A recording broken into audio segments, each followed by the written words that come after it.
नमस्कार मित्रांनो, आज मी तुम्हाला ट्रायग्लिसराईड संदर्भात सांगणार आहे। आपण नॉर्मली ज्यावेळेला लिपिड प्रोफाइल नावाची जी चाचणी करतो पॅथॉलॉजिकल, त्यामध्ये आपल्याला संपूर्ण कोलेस्ट्रॉलची माहिती मिळत असते, ज्याच्यामध्ये टोटल कोलेस्ट्रॉल असतं, LDL असतं, HDL असतं, ट्रायग्लिसराईड असतं, त्याचे रेशोज असतात। या सगळ्या गोष्टींची आपल्याला माहिती मिळते। कळत न कळत आपण ट्रायग्लिसराईडचं वाचन करताना दुर्लक्ष करतो, परंतु हा घटक अतिशय महत्त्वाचा आहे मित्रांनो। कारण ट्रायग्लिसराईडचं वाढणं म्हणजेच ब्लॉकेजेस निर्माण करणं हा त्याचा अर्थ होऊ शकतो।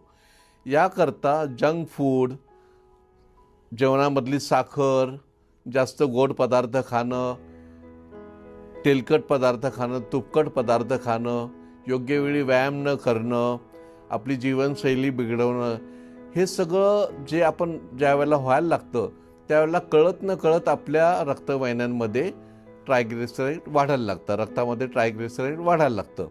आणि ते वाढणं म्हणजेच हळूहळू तुमच्या रक्तवाहिन्यांच्या आतल्या बाजूला भिंतींमध्ये जी काही चरबी आहे ती वाढायला लागते।